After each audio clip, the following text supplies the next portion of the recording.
Brought to you bye रजनीगंधा। यूं ही नहीं मैं बन जाता हूं। कुदरत के कोने कोने से खूबियां खोज लाता हूं। गुणवत्ता की गहराइयों का गोताखोर हूं मैं। पर उम्दापन की नई ऊंचाइयों को छूना चाहता हूं मैं। यूं ही नहीं मैं रजनीगंधा बन जाता हूं। आपको ये कब पता चला कि मालती जोशी जी मेरी माँ से इतर एक बड़े साहित्यकार के रूप में, एक लोकप्रिय साहित्यकार के रूप में और उन साहित्यकारों में शुमार होती हैं जिन्होंने हिंदी भाषा को प्रचारित प्रसारित करने में, विशेषकर अपने एक समय में जो परिवार देहरी के भीतर जो स्त्रियां हैं उनको पढ़ने की ओर उन्मुख करने में जिनकी बहुत बड़ी भूमिका थी। ये आभास कब हुआ आपको? देखिए, हम लोग जब छोटे थे तब वो पराग में कहानियाँ लिखती थी, बाल बाल मनोविज्ञान की कहानियाँ थी। और हम लोग भी पराग पढ़ना, हमारे घर में एक नियमित रूप से पराग आता था। नंदन कभी कभार आता था, चंपक भी आता था, लेकिन चंपक फिर बाद में बंद हो गया। तो पराग और नंदन, तो माता जी ने कभी नंदन में नहीं लिखा, लेकिन पराग में उन्होंने नियमित रूप से लिखा। और हम लोग पराग की सारी कहानियाँ पढ़ते थे। और कई बार हमको लगता था कि माँ से ज़्यादा पसंद हमको दूसरों की कहानियाँ भी आती थी। ये भी एक आपको बात बता दें। लेकिन तब जब हम देखते थे कि कैसे माँ के पास पत्र आते हैं, इतने सारे लोग उनकी कहानियों को पढ़ के मोहित हो जाते हैं, उनको पत्र लिखते हैं।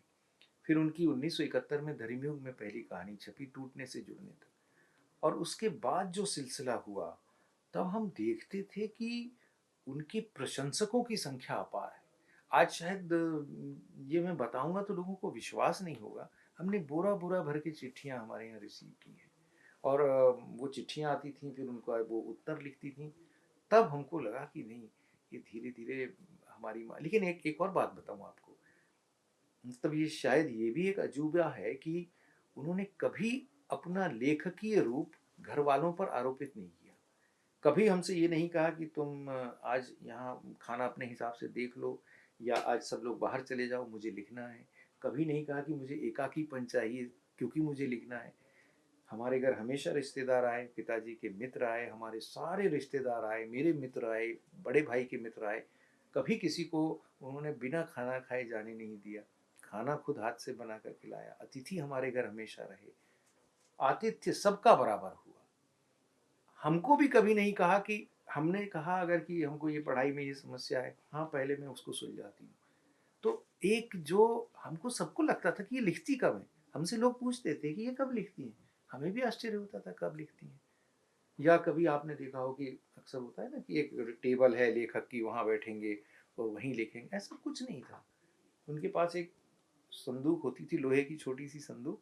उसको वो अपनी गोदी में रख के उसी पर लिखी। जब कागज मतलब उसी में से निकाला, लिखा, और मान लिया कि कुछ और लोग आ गए हैं, उसने खोली संदूक, कागज अंदर रख दिया, बंद हो गया। इतना सहज था। आपकी पहली रचना कौन सी थी? हाँ, ये एक बड़ा मज़ेदार सा सवाल है। पहली कहाँ कविता मैंने सबसे पहले लिखी थी, और वो कविता थोड़ी भारी थी, कुछ तो भी आकाश की लालिमा और रक्त वगैरह वगैरह वगैरह। तो मैंने माँ को दिखाई, मैंने कहा ये मैंने कविता लिखी। तो उनको लगा कि मैंने किसी की टीप टाप के लिख दी। तो उन्होंने कहा ऐसे नहीं, अपनी ही लिखा करो। तो मैंने कहा ये अपनी लिखी है। तो फिर उन्होंने कहा अच्छा तुमने ये खुद लिखी है, अच्छा हुआ। फिर उसके बाद मैं और लिखने लगा। जैसे जैसे मैं लिखता था उनको दिखाता था। तो फिर उन्होंने कहा कि तुम यहाँ दो चार जगह भेजना शुरू करो। एक जनधर्म साप्ताहिक निकलता था, तो शुरुआत में मैंने जनधर्म साप्ताहिक में रचनाएं भेजी, छप गई वहाँ पर। फिर अखबारों में जो बीच का कॉलम आता था, शुरू शुरू में मुझे व्यंग लिखना बहुत अच्छा लगता था, तो मैं शरद जोशी जी से बहुत प्रभावित था। और संयोग से शरद जोशी जी हमारे पारिवारिक मित्र भी थे। माँ जिस कॉलेज में पढ़ती थी, शरद जी उनके सीनियर भी थे, तो दो चार बार घर भी आए थे। तो एक मन में था कि इनके जैसा बनना चाहिए। तो व्यंग लिखे, फिर अखबारों में छपे, फिर धर्मयुग में व्यंग छपे, साप्ताहिक हिंदुस्तान। मेरी 21-22 साल की उम्र में व्यंग छपे धर्मयुग में, साप्ताहिक हिंदुस्तान में। ये स्वरूप तो लोगों को, आज के लोगों को, आज के पाठकों को पता ही नहीं। है। मैं बता रहा हूँ, 21 साल की उम्र में मेरा व्यंग धर्मयुग में छपा, कहानी छपी धर्मयुग साप्ताहिक हिंदुस्तान में।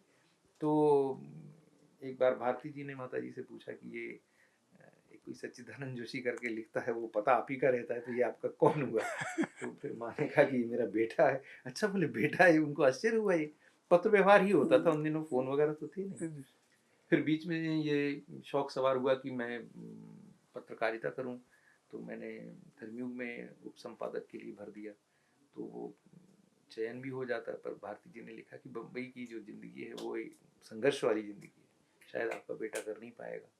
नई दुनिया उन दिनों सबसे प्रसिद्ध अखबार होता था, तो नई दुनिया में मैं चला गया। नई दुनिया में भी चयन हो गया मेरा, पर वहाँ नौकरी नहीं की, वहाँ से भी लौट के आ गए।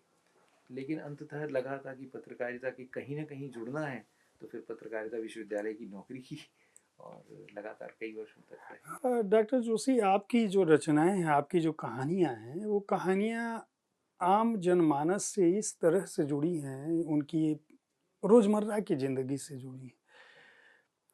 ये जो सूक्ष्म विवरण आप अपनी कहानियों में देते हैं, जो सामान्य तौर पर हम सभी के जीवन में रोज घटते हैं, लेकिन हम उस पर, मतलब सामान्य लोग उसको नज़रअंदाज कर देते हैं। आप उसे कहानी के ढंग से लिखते हैं और तब पाठक को लगता है, अरे हमारे साथ भी ऐसा होता है। ये तत्व क्या स्वतः स्फूर्त आया, या आपने किसी को पढ़कर पाया कि नहीं, मैं ये ऐसा लिखते हैं इसलिए मेरी कहानियों में यह विवरण होना चाहिए? नहीं, ऐसा देखिए क्या हुआ, अभी आजकल इन दिनों कई लोग कहने लगे हैं, जब मेरी कहानी पढ़ते हैं तो कहते हैं कि आपकी कहानी पढ़ी तो हमको लगा कि मालती जी जैसी कहानी है, तो आप उनके कौन हुए? ये अभी अभी अभी इन दिनों कुछ नया शुरू हुआ है। मैं माँ की कहानियाँ पढ़ता था तो मुझे हमेशा लगता था कि एक ऑब्जर्व करना, मतलब किसी चीज़ को पकड़ना, बारीक चीज़ को पकड़ना।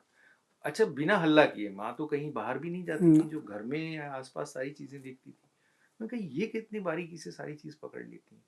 वहाँ से मेरे दिमाग में ये आया ऑब्जर्व करना, यानी कैसे किसी चीज़ का निरीक्षण किया जाए और कौन सी चीज़ पकड़ ली जाए। कभी अच्छा ये भी एक है, कोई मुझसे पूछता भी है कि आपको कैसे दिख जाती है ये घटनाएं, हमारे सामने होती तो हमको क्यों नहीं दिखती, आपको ही कैसे दिखती है?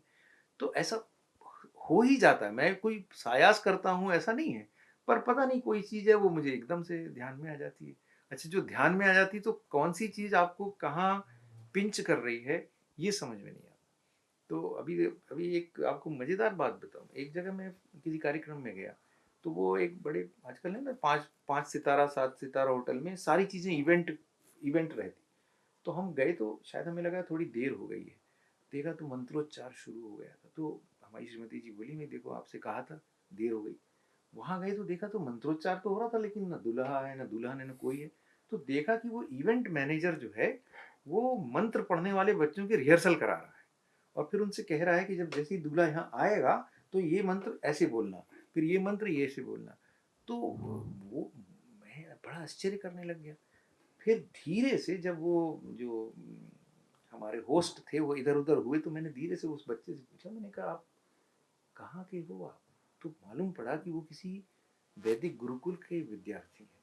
तो ये इवेंट मैनेजर ने क्या किया कि वो वैदिक गुरुकुल के सारे विद्यार्थियों को उठा के यहाँ ले आए। यानी वो बटू थे, रेगुलरली पढ़ाई कर रहे हैं गुरु शिष्य परंपरा में, आप उठा के उनको यहाँ ले आए।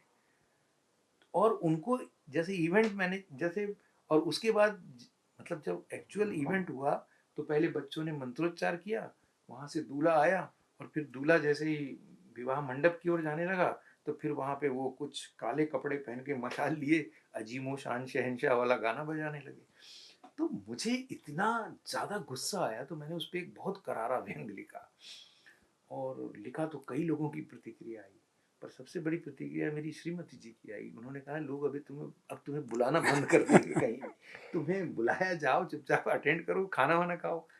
पर मेरे ही ध्यान में आ जाती है वो चीज़।